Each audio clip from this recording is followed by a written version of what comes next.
Number 8، آداب مناظرہ۔ مناظرہ کرنے کے لیے کچھ آداب ہیں، اس کا خیال فرمائیں۔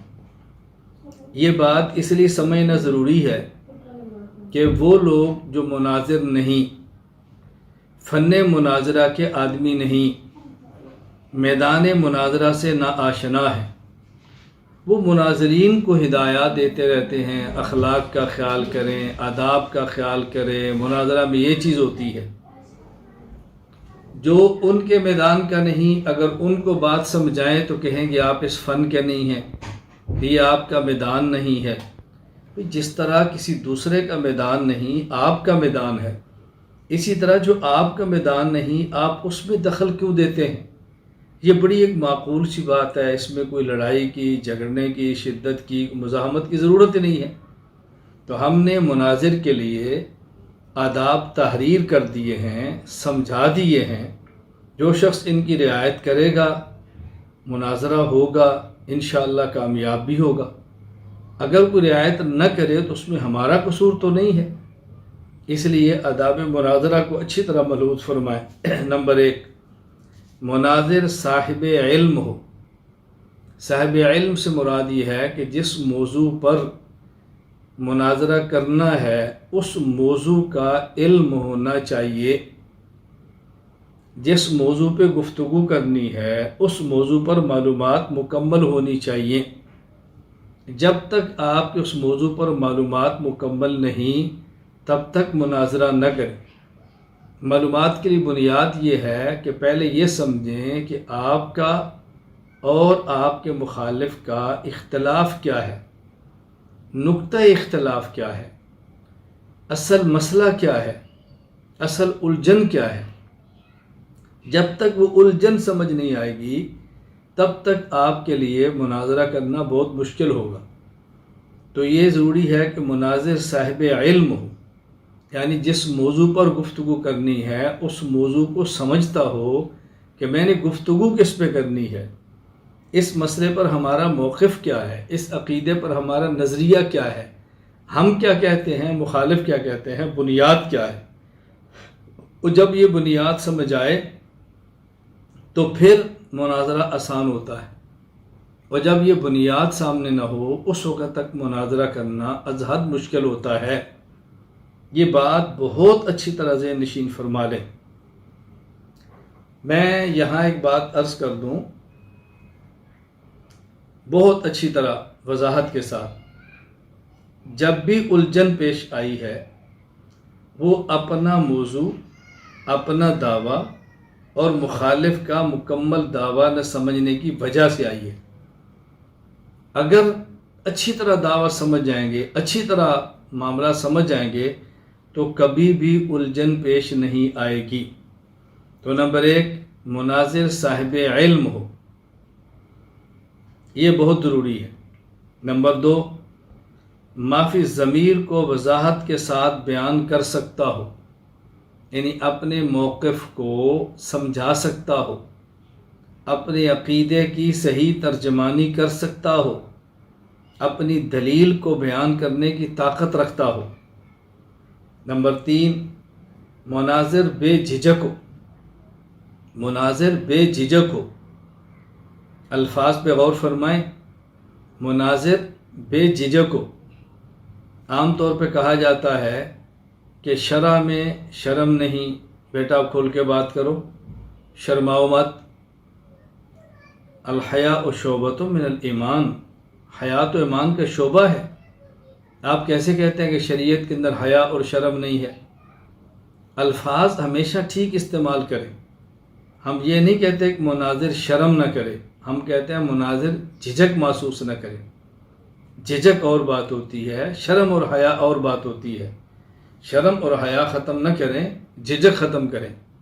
اس لیے ہم نے کہا مناظر بے جھجک ہو، بس مناظر بے جھجک ہو، وہ پھر کھل کر بات کہہ سکتا ہے۔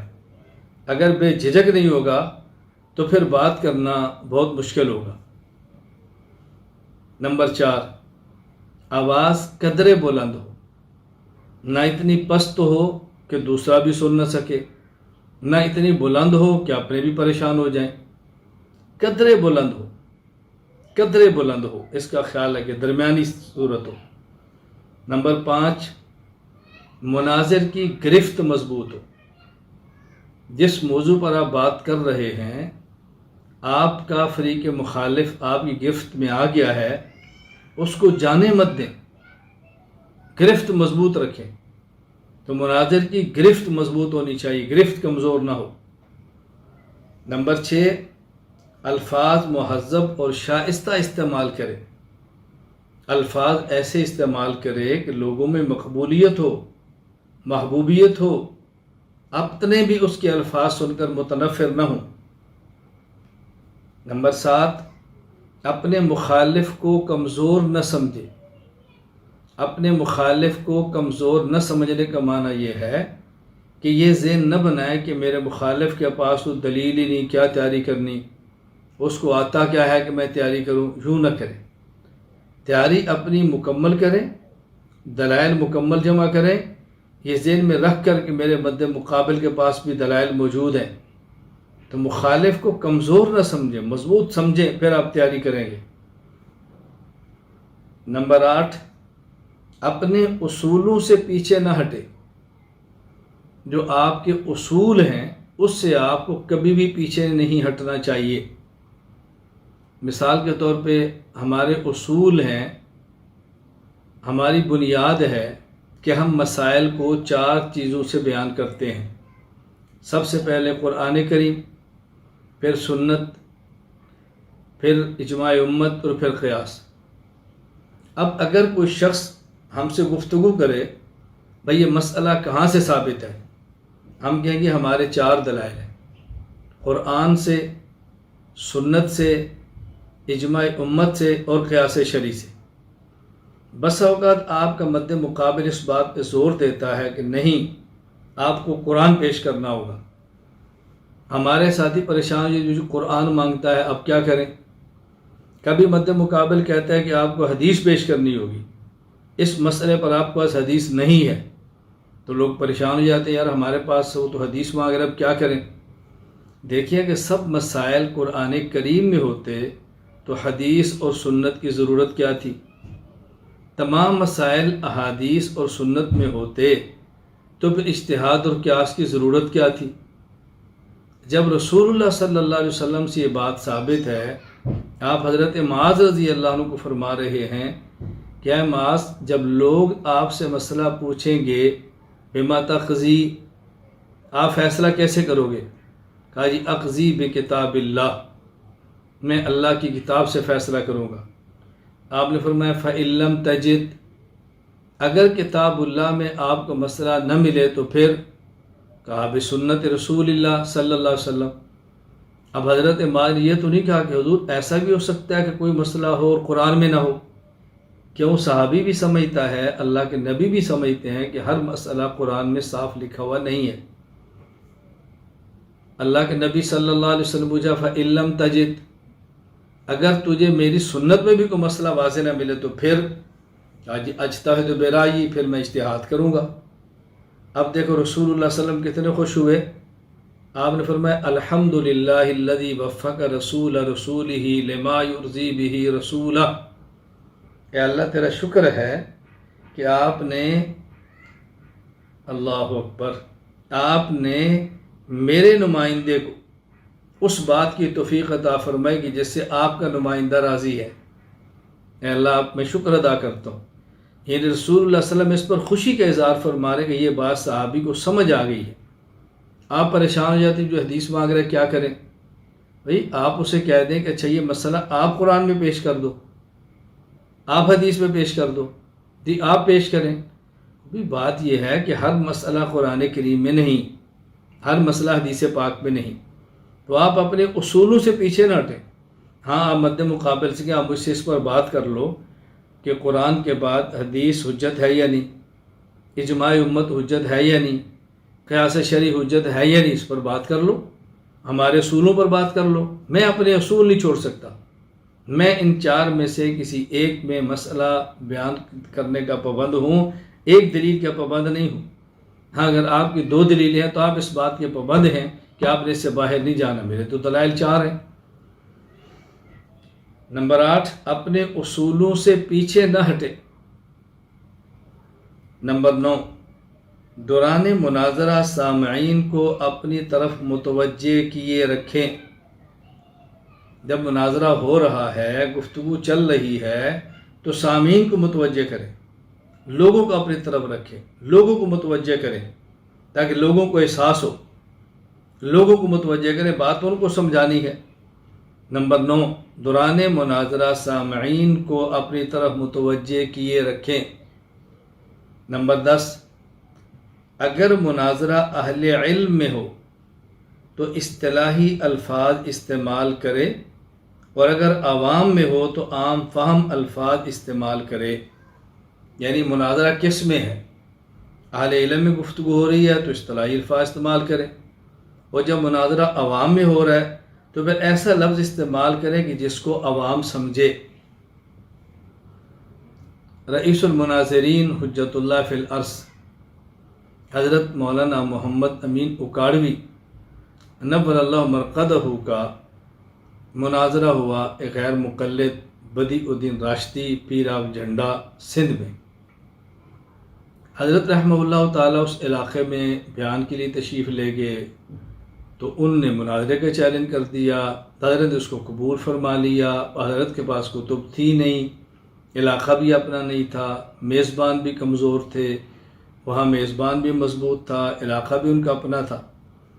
خیر جب مناظرہ کے لیے جانے لگے تو حضرت رحمہ اللہ تعالیٰ نے مدرسے کے احباب محتمم سے فرمایا کہ آپ یہاں کچھ کتابیں ہیں؟ کیا تھا ہمارا تو غریب علاقہ ہے، حفظ کا مدرسہ ہے، ہمارے پاس تو کتابیں نہیں ہیں۔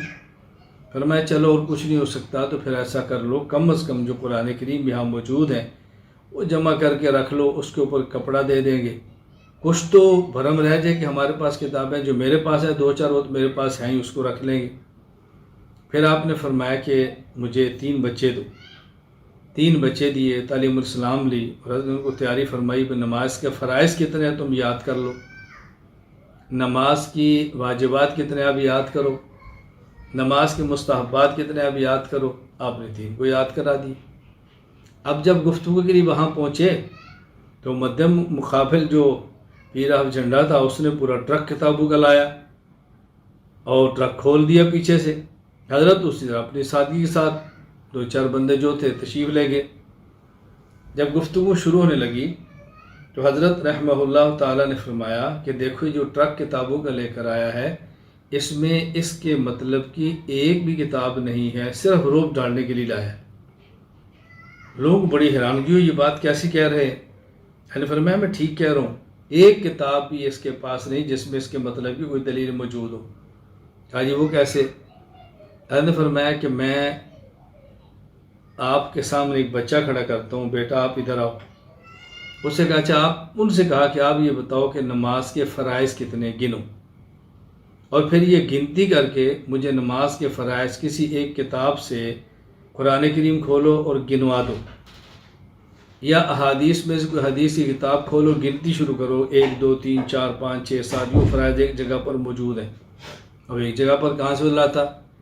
ہر ایک بچے کھڑا کیا، فرمایا کیا نام ہے، کیا پڑھتے ہو؟ وہ 12-13 سال کا بچہ ہے۔ فرمایا نماز کے فرائض بیان کرو، اس نے بتا دیے۔ نے فرمایا دیکھو نماز کے واجبات کی طرح تم گنو اور قرآن کریم یا حدیث کی کسی ایک کتاب سے مجھے گنتی کر کے دکھا دو۔ اس کے لیے مشکل تھا۔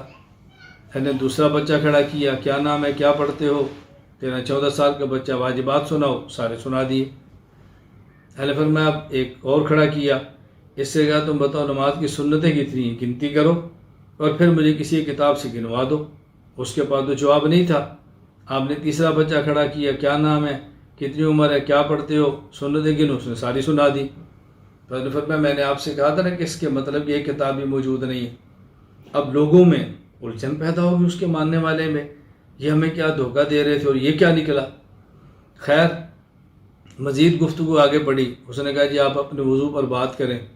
اب موضوع کیا تھا؟ ترک القراءۃ خلف الامام۔ ہم کہتے ہیں امام کے پیچھے قراءت نہیں ہے، جس کا ایک حصہ فاتحہ بھی ہے، اور وہ کہتے ہیں امام کے پیچھے فاتحہ فرض ہے۔ اب جب دلائل لکھنے لگے تو اس نے کہا جی میں یہ دعویٰ پیش کروں گا قرآن کریم، حدیث پاک اور احناف کے اقوال بھی پیش کروں گا کہ حنفی بھی اس بات کو مانتے ہیں۔ حضرت فرمانے لگے نہیں، احناف کے قوال نہیں، آپ احناف کا مفتہ بھی قول پیش کرو گے۔ اس نے کہا کہ مفتہ بھی قول یہ لوگ کیا سمجھیں؟ حضرت فرمایا ان کو میں سمجھا لوں گا، پیش آپ نے مفتہ بھی قول کرنا ہے۔ حضرت نے عوام سے فرمایا کہ دیکھو مفتہ بھی فتح ان سے بنا ہے، فتح ان جوان کو کہتے ہیں، میں کیا کہتا ہوں کہ حناف کے جوان اور پکے قول پیش کرنا، یہ کہتا ہے میں نے کچے پیش کرنے، تو لوگ اسے کہ سائیں پکے پیش کرو نا۔ اب اس کے جو سندھی تھے مرید ہاتھ باندھ کے سائیں پکے پیش کرو نا، اب اس کی جان پہ بن گیا۔ فرمایا مفتہ بھی قول پیش کرو گے؟